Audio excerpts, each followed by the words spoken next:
La France est un paradis pour l'immobilier et je peux te le prouver en seulement 5 points.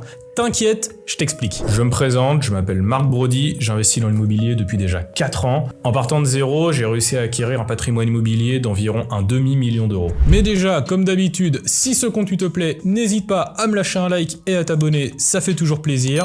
Et on passe tout de suite à la vidéo. C'est parti. Bon, c'est vrai qu'en France, on a tendance à se faire déchirer dans tous les sens par les impôts d'un côté et les taxes de l'autre, mais il y a aussi beaucoup de points positifs concernant notre domaine.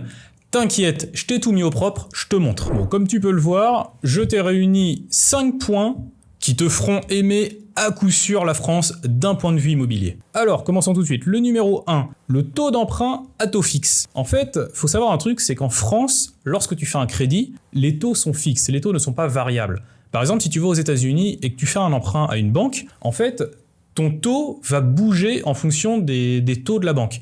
Donc aujourd'hui, il peut être de 1%, mais demain, par exemple, tu seras, je sais pas, peut-être 5%. Donc si aujourd'hui, tu rembourses 300 € de crédit tous les mois, demain tu pourrais passer à 500, 600, voire plus, en fonction de comment ça évolue. Mais en France, c'est pas du tout comme ça. En France, quand tu fais un crédit, si aujourd'hui tu rembourses 500 balles et que ton crédit dure 20 ans, eh ben en fait, tu rembourseras 500 balles tous les mois sur ces 20 ans, jusqu'au terme de ton crédit. Donc c'est un gros avantage qu'on a en France, c'est que notre rentabilité peut évoluer quand tu appliques l'indice IRL, donc l'indice de revalorisation des loyers chaque année, ta rentabilité augmente, mais ton crédit que tu rembourses reste toujours le même. Donc ça peut être super intéressant. Donc pour faire simple, étant donné qu'on a une inflation naturelle, et ben automatiquement tu as une rentabilité croissante, positive, sur toute la durée de ton emprunt. Ensuite, nous avons le point numéro 2.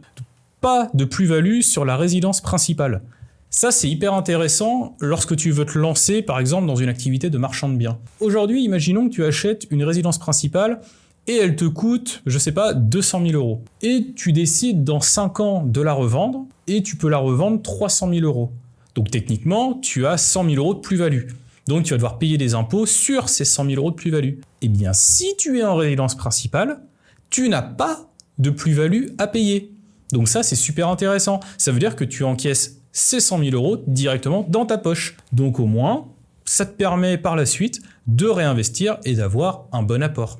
Tu as des personnes d'ailleurs qui se sont spécialisées dans cette activité, on les appelle les marchands de biens. Aujourd'hui, ils achètent une résidence principale, je dis n'importe quoi, à 100 000 €. Ils génèrent une plus-value au bout de X temps, ils revendent 200 000 €. Ils rachètent quelque chose, par exemple, à 150 000. Ils font la même méthode. Ils revendent, je sais pas, 300, 400 000, et ainsi de suite, et ainsi de suite. Et ils montent comme ça. Et ça peut être super intéressant. Je t'invite d'ailleurs à t'intéresser à ce domaine. Ensuite, nous avons le point numéro 3. Plus-value quasi assurée à la revente. Faut savoir qu'avec l'inflation, ça n'a pas que des mauvais aspects, en fait, l'inflation. L'inflation peut avoir également des bons aspects. C'est-à-dire qu'étant donné qu'il y a une inflation naturelle qui se crée, et que toi, comme je t'avais expliqué, déjà tu rembourses ton emprunt à taux fixe, etc., et bien au final, ce que tu achètes aujourd'hui, tu achètes une maison, comme je t'ai dit, 100 000 €, tu peux être sûr que, allez, prenons un horizon de 5-10 ans, puis tu es sûr, quasiment sûr du moins, de faire une plus-value. Et ça, c'est super intéressant, parce que ça te permet au moins d'investir sans te poser la question du « Ah oui, mais qu'est-ce que ça va donner? Je suis pas sûr. Et si je perdais de l'argent ?» Non, t'en gagneras dans tous les cas. Donc franchement, n'attends pas le bon moment pour acheter de l'immobilier. C'est toujours le bon moment. Surtout, fais pas ton Bruno. Tu sais, Bruno l'intello. J'aime bien les appeler comme ça, tous ceux là qui sont en train de te faire 1001 calculs sur des Excel, en train de te dire « Ah, regarde, j'ai trouvé l'affaire en or, c'est le top du top, machin, tu vas voir. » Ils font jamais rien. Ah ouais, bah oui. Ouais, mais finalement, je vais attendre parce que je sais que ça va baisser. Au final, ces gens, ils font jamais rien et ils se font toujours rafler, en fait, ces bonnes affaires, soi-disant qu'ils trouvent, ils se les font rafler à tous les coups parce qu'ils font rien. Si on devait, en gros, les résumer vulgairement, on pourrait dire tout dans la gueule, rien dans le froc. Clairement, c'est ça. D'ailleurs, j'en profite pour te dire que si la vidéo te plaît, comme d'habitude, je t'invite à lâcher un like et à t'abonner à ma chaîne, ça me fait toujours plaisir. Et je t'invite également à répondre à la question suivante en commentaire. Et cette question est, connais-tu justement des Bruno dans ta vie de tous les jours? J'ai hâte de lire ta réponse. Je profite également de ce moment pour te dire que si tu as un projet IMO que tu souhaites réaliser ou tout simplement que tu veux me poser des questions, je t'invite à cliquer sur le lien dans le commentaire épinglé de cette vidéo. C'est un lien pour m'appeler. Et t'inquiète, j'ai rien à te vendre, c'est pas du closing, c'est juste pour partager mon expérience et discuter avec toi. Donc vas-y, appelle-moi. Et sans plus attendre, on se retrouve de nouveau sur la vidéo. Allez, on se retrouve pour le point numéro 4, les aides à la rénovation énergétique. Alors il faut savoir quelque chose, c'est que depuis plusieurs années, le gouvernement a mis en place tout un système d'aide à la rénovation énergétique de ton logement.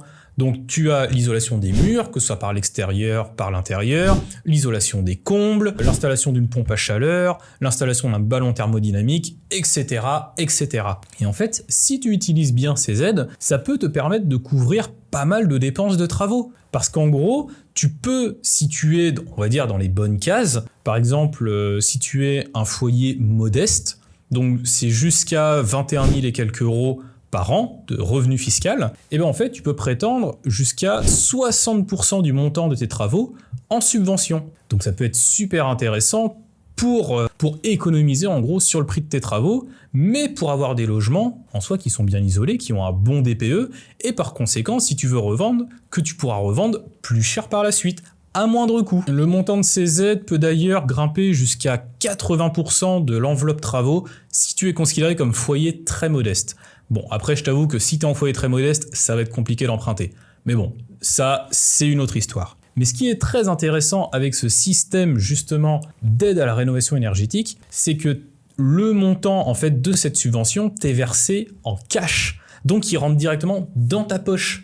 Et ça, c'est très intéressant parce que ça te permet d'avoir un apport conséquent si tu veux repartir sur un autre chantier par la suite. Donc si tu es marchand de biens, ça peut d'ailleurs te faire un gros apport de trésorerie. Et le point numéro 5, gagnant à 100% via un rachat de crédit. En gros, pour faire simple, que ce soit pile, que ce soit face, tu gagnes à tous les coups. C'est très simple. Comme on a vu dans le point numéro 1, les taux d'emprunt sont fixes. Donc si les taux d'emprunt sont fixes, c'est-à-dire que si demain ton crédit, les taux du moins d'emprunt évoluent à la hausse, toi en fait tu as un taux beaucoup plus intéressant que le nouvel acquéreur sur le marché. Donc en soi tu es gagnant. Et si demain les taux d'intérêt baissent, et là tu peux faire racheter ton crédit et au final augmenter ta rentabilité parce que ton emprunt te coûtera moins cher. Tu vas le réétaler sur X années, c'est toi qui décides avec ta banque et au final ta rentabilité augmente. Donc si aujourd'hui par exemple tu as un emprunt à 5% et que demain les taux repassent à 2%, je t'invite à faire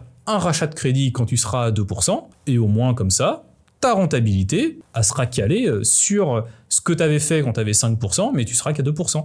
Donc, tu génères plus de cash flow tous les mois. Et on arrive déjà à la fin de cette vidéo. J'espère honnêtement que ce cours t'a plu. Moi, en tout cas, ça m'a fait plaisir de te faire cette vidéo et de t'expliquer tous ces points qui ne sont quasiment jamais évoqués par tous les investisseurs. En même temps, c'est bien connu, ils se les gardent pour eux.